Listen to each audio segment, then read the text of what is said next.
Assalamualaikum warahmatullahi wabarakatuh. Waalaikumsalam warahmatullahi wabarakatuh. Selamat pagi. Pagi.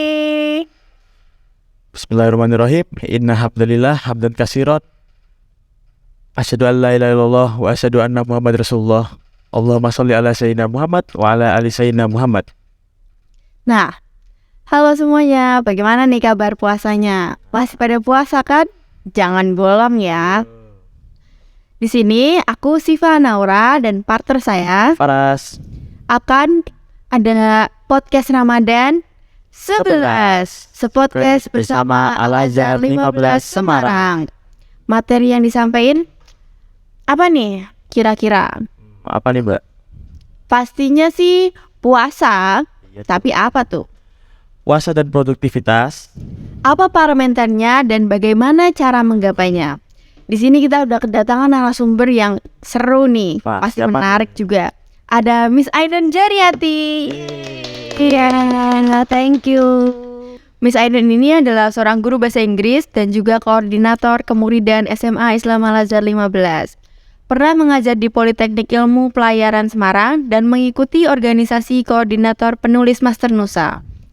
Miss Aiden ini di luar juga sering menjadi juri dalam berbagai ajang perlombaan event lokal maupun nasional. Wah, Keren banget kan? Alhamdulillah. Keren, Miss. Terima kasih. Bagaimana Miss kabarnya? Alhamdulillah sehat. Kalian gimana? Baik, alhamdulillah. Puasa lancar? Lancar. Alhamdulillah. Belum ada yang bolong semoga ya. Faras terutama. Sip. Sip.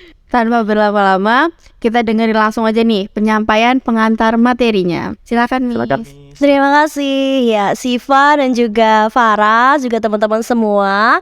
Kita hari ini mau membahas mengenai produktivitas selama berpuasa. Nah, sebelumnya saya mau tanya dulu nih sama Faras dan juga Siva. Kalian sudah tahu belum konsep produktivitas selama berpuasa? Belum terlalu paham Oh. sih, Miss. Apa?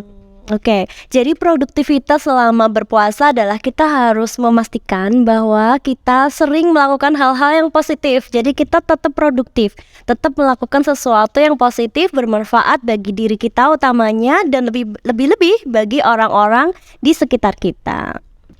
Nah, itu tuh, Miss.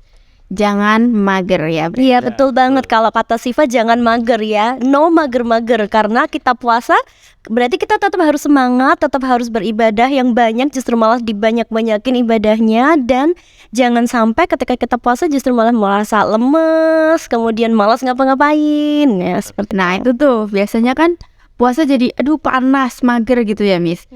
Dalihnya itu orang tidur katanya ibadah. Jadi aduh tidur aja deh gitu. Kan ibadah juga aku dapat.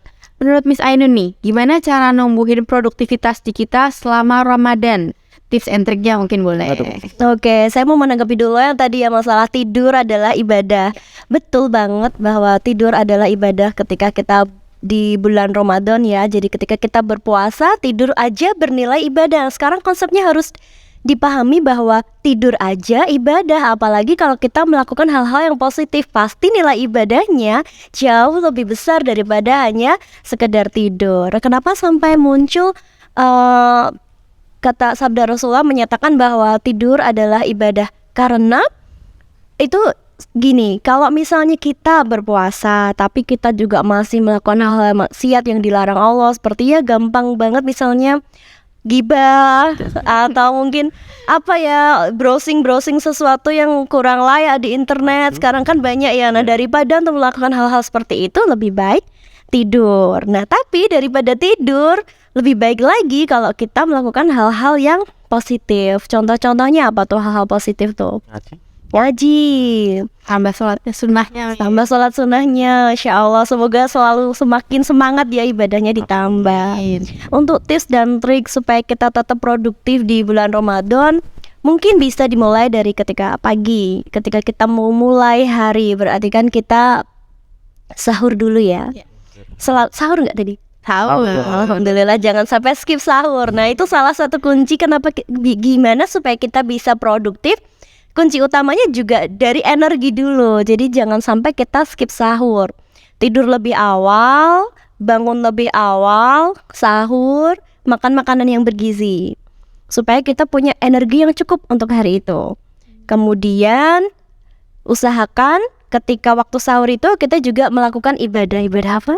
Sholat subuh, Salat subuh sebelumnya, tahajud. tahajud. Nah, tahajud jangan sampai lewat ya. Eman-eman sekali, sayang banget kalau kita melewatkan sholat tahajud ketika kita sudah bangun di saat sahur ya. Jadi bangun, wudhu, sholat tahajud, sahur gitu. Setelah sahur siap-siap untuk qobliyah subuh. Jangan sampai lewat. Setelah qobliyah subuh, laksanakan sholat subuh. Setelah sholat subuh, tilawah. Ya, tilawah. Setelah itu mungkin kalau kita sekolah ya, karena kita sekolah jadi siap-siap untuk ke sekolah. Jangan lupa sebelum berangkat sekolah sisakan waktu untuk sedekah subuh. Tiap hari sedekah subuh. Sedekah subuh tuh nggak harus banyak-banyak ya, 1.000, 2.000, tapi setiap subuh pagi hari kita sedekah, kita niatkan untuk sedekah sambil kita berdoa apa hajat kita gitu. Semoga Allah lancarkan, Allah mudahkan. Kemudian zikir pagi, ya zikir pagi itu harus dirutinkan setiap hari. Ini bulan Ramadan, momentum yang tepat banget bagi kita untuk melakukan segala sesuatu kebaikan selama 30 hari ini minimal. Kita lakukan yang terbaik mengharapkan ridho Allah. Nanti setelah Ramadan ya, lulus dari Ramadan, insya Allah kita bisa lebih baik daripada yang sebelumnya. Setelah sedekah subuh, siap-siap ke sekolah, jangan lupa on the way to school, perjalanan ke sekolah, niatkan, aku hari ini mau mencari ilmu. Mencari ilmu bagian dari ibadah. Orang yang menuntut ilmu, Allah akan mudahkan setiap langkah kita menuju ilmu. Allah akan mudahkan langkah kita menuju surga. Masya Allah ya kan, siapa yang gak mau ya kan. Jadi jangan sampai kita berangkat sekolah ya berangkat aja, nanti di sekolah ya belajar aja tanpa kita niatkan. Sayang banget karena amalan itu berdasarkan pada niatnya. Jadi di awal itu pagi hari niatkan kita berangkat sekolah mau ibadah, mau mencari ilmu. Pulang dari sekolah kita bisa istirahat. Biasanya istirahat gak nih, tidur siang. Iya, itu istirahat yang cukup itu bisa untuk menambah produktivitas kita. Jadi sempatkan untuk istirahat. Setelah istirahat kalian bisa mulai lagi tuh apa yang kalian inginkan hari itu. Misal ada tugas, ada PR, kerjakan. Kemudian kalau misalnya yang kalian ada mungkin hobi, Sifah hobinya apa, bisa melakukan hobi. Faras pun demikian. Pastikan hal-hal yang kalian lakukan itu positif dan bermanfaat bagi diri kita maupun orang lain. Nah, supaya lebih bermanfaat bagi orang lain, biasanya kalau sore-sore gitu anak-anak muda tuh biasanya pada suka jualan ya, jualan apa namanya? Takjil. Nah, itu bisa banget kalian jualan, mungkin diniatkan juga untuk membantu orang yang mungkin mereka gak sempat masak, gak sempat bikin takjil. Iya, sambil sore-sore sambil ya kill the time ya, membunuh waktu, menunggu waktu untuk berbuka puasa, bisa sambil jualan. Atau bahkan Masya Allah kalau misalnya kalian mampu nih, sekalian aja disedekahkan ya, bagi-bagi. Jadi hari itu misalnya kalian membagikan makanan atau minuman kepada orang yang kebetulan juga berpuasa, pahala orang yang berpuasa tadi akan didapatkan juga oleh kalian. Jadi kalian dapat pahala untuk diri kalian sendiri, dapat pahala puasa orang lain yang kalian bagikan makanan atau minuman kepada mereka. Kalau misalnya sendiri nih, puasa tuh bikin produktivitas nurun gak sih? Kalau saya sendiri cenderung justru malah lebih naik kalau puasa, karena jadi lebih banyak yang harus dilakukan. Dan biasanya jam kerja kan jadi lebih berkurang tuh. Nah itu kayak alhamdulillah jadi kesempatan banget untuk tilawahnya bisa lebih banyak. Kemudian hal-hal yang bisa kita lakukan jadi bisa kita lakukan. Dan saya paling senang bagian ini, bisa tidur siang. Karena kalau jam kerja normal kan gak mungkin, karena kita full day school. Jadi dan di sekolah memang tidak ada waktu ya untuk tidur siang. Jadi enak banget kalau misalnya puasa gini bisa pulang tidur siang, terus begitu bangun stamina on lagi, bisa melakukan hal-hal yang bisa kita lakukan lagi. Nah, pertanyaan selanjutnya nih Miss, ada ibadah maupun muamalah kan yang dapat kita lakukan secara optimal. Tapi seringkali kita punya ide yang menarik nih, tapi kita nggak pede. Itu potensi kita. Gimana supaya kita yakin potensi kita tuh bisa berkembang gitu, Miss? Berarti mengenali potensi diri ya. Ya. Mengenali potensi diri, cara termudah untuk mengenali potensi diri adalah satu, kalau saya ya paling gampang tuh merenung dulu. Sukanya di mana? Suka apa sih? Aku tuh suka melakukan apa? Nah, Siva suka melakukan apa? Faras juga, teman-teman juga. Aku tuh paling suka ngelakuin apa sih? Nah, ketika kalian paling suka melakukan hal itu, berusahalah untuk sering melakukan hal itu. Ketika kalian sering melakukan hal itu dan suka, nah biasanya passionnya tuh di situ tuh. Nah, biasanya potensi dirinya di situ. Kalian akan berkembang dengan baik di bidang itu. Sambil ketika itu tetap dijalankan, kalian mengimprove ya. Jadi kayak mengupgrade kualitas diri. Kalau misalnya suka di public speaking misalnya, kemudian kalian sering-sering public speaking, tapi aku nggak punya wadah untuk public speaking misalnya. Kalian mungkin bisa mulai dari di kelas ketika pelajaran tanya ke bapak ibu guru. Kalau ada mata pelajaran isinya diskusi, berusaha untuk tampil semaksimal mungkin. Presentasi juga begitu. Nah, kemudian ikut organisasi yang ada di sekolah. Ada OSIS, ada MPK, mungkin ada Dewan Ambalan, ikut.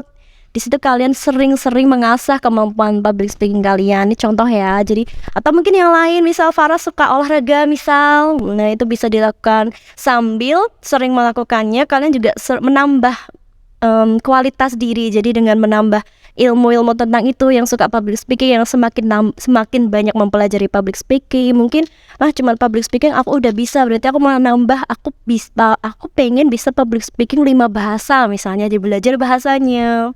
Kalau misalnya yang tadi Faras misal suka olahraga, berarti yang tadinya olahraganya biasa-biasa aja mungkin jadi menambah skillnya, mungkin latihan sendiri dengan pelatih misalnya, jadi supaya lebih ngerti tentang olahraga, misalnya basket, jadi lebih terampil, lebih sering ikut lomba, mengasah kemampuan diri, seperti itu. Buat yang mau tanya mungkin bisa tulis di kolom komentar ya. Oh iya, boleh banget, nanti komennya bisa kita balas ya, jadi nanti admin yang balas. Mungkin Faras ada pertanyaan? Ada dong. Apa nih? Nah, produktivitas kan biasanya kan identik sama hasil karya, dia atau kebermanfaatan kan. Nah, menurut Miss Ainun sendiri itu aktivitas apa sih yang bisa kita lakuin selama bulan Ramadan yang itu bernilai produktivitas daripada kita tiduran kan? Oke, aktivitas-aktivitas selama Ramadan. Biasanya kalau disebutkan kata produktivitas itu identik dengan menghasilkan sesuatu. Ya, usahakan menghasilkan karya sih. Ya, kalau dulu mungkin zaman saya masih seusia kalian, karya itu identik dengan tulisan. Kemudian ya mungkin sering menulis, nanti dikumpulkan di mading sekolah dan sebagainya. Kalau sekarang justru malah produktivitas itu bisa sangat luas sekali. Kayak kita bikin podcast kayak gini, ya ini termasuk produktivitas. Iya, terus mungkin kalian suka bikin konten, pastikan kontennya itu yang bermanfaat, yang baik, yang syukur-syukur bisa edukatif dan juga entertaining at the same time. Iya, konten-konten yang edukatif tapi juga menghibur, itu juga kalian berarti sudah produktif. Intinya untuk mengembangkan atau untuk menciptakan apa yang bisa disebut produktif gitu, kembalikan lagi ke passion kita. Kita suka apa sih? Kalau suka baca buku yang banyak bermanfaat, yang menambah ilmu, itu juga produktif. Kemudian suka tulis hal-hal yang mungkin bikin jurnal harian, bikin jurnal syukur. Nah, hari ini kita bersyukur sudah ngapain aja. Itu membuat, kalau sudah pernah belum nih Faras atau Siva bikin jurnal? Nah, gitu. Biasanya orang-orang nih Siva dan juga teman-teman yang mungkin belum pernah bikin jurnal syukur, kalian bisa tuh everyday, setiap hari gitu menulis hari ini. At the end of the day biasanya malam mau tidur gitu, refleksi diri hari ini tuh sudah melakukan apa yang bisa kita syukuri hari ini. Itu akan membuat kita jadi lebih mensyukuri hal-hal yang kecil. Nah, jadi kita jadi lebih positif nantinya. Oh, ternyata ada banyak sekali yang perlu disyukuri. Alhamdulillah. Jadi kita menjalani hidup itu bahagia. Kemudian kita tahu bersyukur Dan jadikan bersyukur itu sebagai sarana untuk mendekatkan diri kepada Allah. Jadi semakin kita bersyukur, semakin dekat kita kepada Allah. Betapa Allah sudah memberikan segalanya yang banyak sekali. Kalau dihitung tuh nikmat Allah gak akan bisa kita hitung. Pasti gak akan bisa Bersyukur, kita hitung ya, semakin bersyukur. Jadi cari hal-hal yang kamu suka, lakukan everything. Kalau misalnya dilakukan dengan senang hati dan itu menghasilkan sesuatu yang baik, itu bisa dikatakan sebagai produktivitas. Keren. Iya dong. Oh iya Miss, nanya lagi dong. Ya. Ini kan kita kan udah di ada di pekan ketiga di bulan Ramadan nih. Nah, Gak terasa ya. Ntar lagi lebaran loh, seneng gak? Banget. dapat duit. Ya udah itu. Nah, barengan sama puasa, kita sebagai mahasiswa kan juga harus menunaikan kewajiban yang lainnya, seperti ngaji, belajar, dan beribadah nih, dan lain-lainnya. Nah, sebenarnya apa sih ukuran dari produktivitas seorang pelajar nih?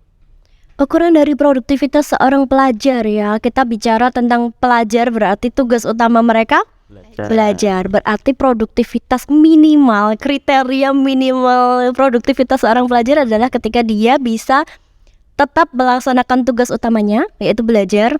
Jadi kalau ada tugas dari sekolah ya dilaksanakan.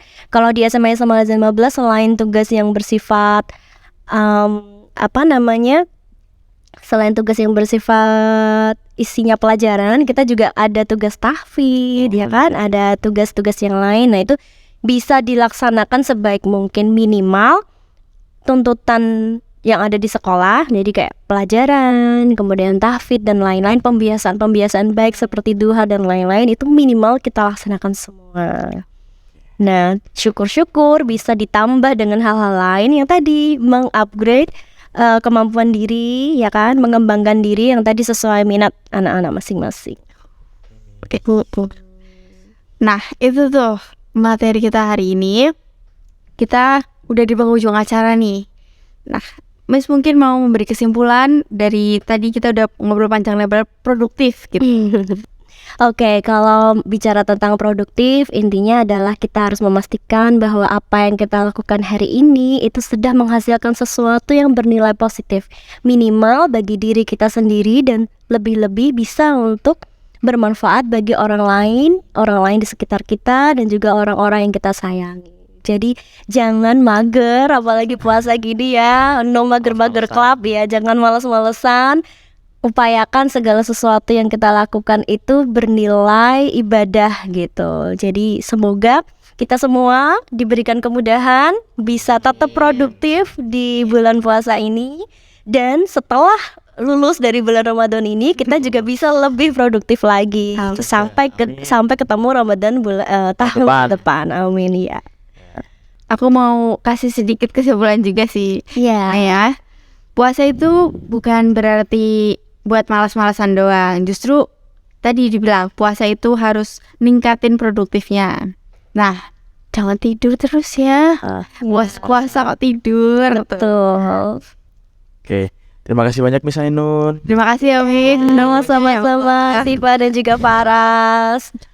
Baik, Nah, kita mohon maaf juga kalau misalnya ada salah kata dari saya maupun partner saya. Saya juga apabila ada hal-hal yang kurang berkenan mohon dimaafkan. Wabillahi taufiq wal hidayah. Wassalamualaikum warahmatullahi wabarakatuh.